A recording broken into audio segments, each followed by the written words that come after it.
আমি আপনার সাথে জান্নাতে থাকতে চাই। নবী বললেন, এই বুড়া সুরারে আল্লাহ জান্নাত দিবে না। সুবহানাল্লাহ কয় না? ওই যে কাকা আছেন, জান্নাত পাবেন না। এই যে কাকা, এই কাকা নিজেও পাবে না। কোন মুরব্বীদের দখলে জান্নাত যাবে না। এই কথা শোনার পরে এই মুরব্বী কান্না গড়াগড়ি খাওয়া শুরু অবস্থা। নবী বলেন, এই থামো, হুজুর বললেনটা কি? আপনি বলতেছেন আমি জান্নাত পাবো না, তাহলে কিভাবে সম্ভব? রাসূল করিম সাল্লাল্লাহু আলাইহি ওয়াসাল্লাম বলতেছেন, শোনো, তোমার মতো বুড়ারে আল্লাহ জান্নাতে দিয়ে করবেটা কি? কও, না দাঁত আছে, না যৌবন আছে, না দাঁত দিয়া ভালো গোস্ত কামড়ায় খাইতে পারবা, না যৌবন দিয়া 70টা হুর পালতে পারবা। কি বলেন, ঠিক না? একটা মুরব্বী মানুষ ও জান্নাতে হুর পেয়ে করবেটা কি করে? কিন্তু যুবক যারা, এরা যদি হুর পায়, এরা দুনিয়ার গান্দিগির পিছনে পাইলেই তো 10টার পিছনে ছুটে। আজকে এখানে, কালকে ওখানে, পরের দিন ওখানে, খালি পাল্টায়। মোবাইল যেমনে পাল্টায়, গার্লফ্রেন্ড এমনি পাল্টায়। কথা বলেন ঠিক কিনা? এই বেঈমানরে যদি আল্লাহ মাফ টাফ করে জান্নাত দেওয়ার হুর দেয়, করবেটা কি বলেন? তামাতামা বানায় দিবে সব। এখন একটা বুড়ারে জান্নাতে দিলে ওর তো কিছুই নাই, ও কি করবে জান্নাতে?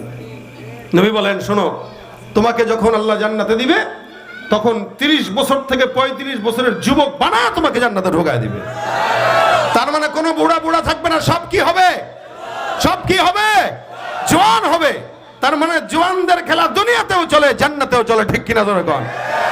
জওয়ানদের হাতে ক্ষমতায় গেলে আগামীর বাংলাদেশ হবে সুন্দর। এই জন্য যুবকরা চাইলে সমাজ পরিবর্তন করতে পারে। এই সমাজের দায়িত্ব যুবকদের হাতে দিয়ে দেন, দেখবেন 1 মাসের ব্যবধানে এই সমাজকে পরিবর্তন করতে পারবে তারা। যুবকরা যদি চেষ্টা করে যে আমরা 20 জন একসঙ্গে হয়ে গেলাম, এই সমাজে কোনো দুর্নীতি চলবে না, চাঁদাবাজি চলবে না, সুদ ঘুষ চলবে না, বিবাহের নামে ডেক সেটে গান বাজনা চলবে না, অশ্লীলতা চলবে না, গানের কনসার্ট চলবে না, শুধুমাত্র লাঠি নিয়ে যুবকরা দাঁড়ায় থাকবে, দেখবেন এলাকার ভিতরে 1 সপ্তাহের ব্যবধানে সব দূর হয়ে যাবে। সম্ভব না?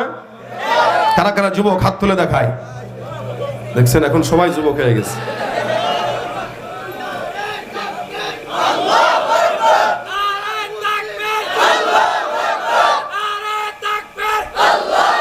মাশাআল্লাহ।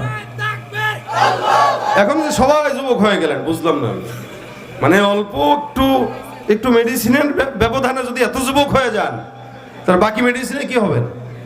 আলহামদুলিল্লাহ, মুরব্বীরাও এখন জওয়ান হয়ে গেছে। আল্লাহ পাক প্রত্যেকটাকে জওয়ান হিসেবে কবুল করুক।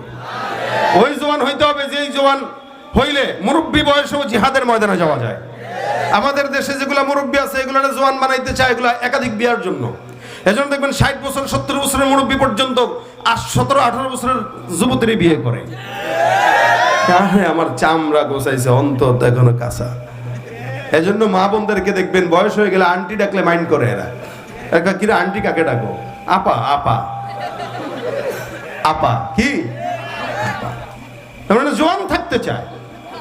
অথচ আল্লাহ পাক 4টা জিনিস দুনিয়াতে মানুষ চাইলেও দিবে না, আর ওটা প্রত্যেকটা মানুষের জন্য জান্নাতে নির্দিষ্ট করে রেখেছেন। এর ভিতরে 1 নাম্বার মনে রাখেন, চিরজীবন। মানুষ চায় চিরদিন বাঁচতে, কিন্তু বাঁচতে পারে না।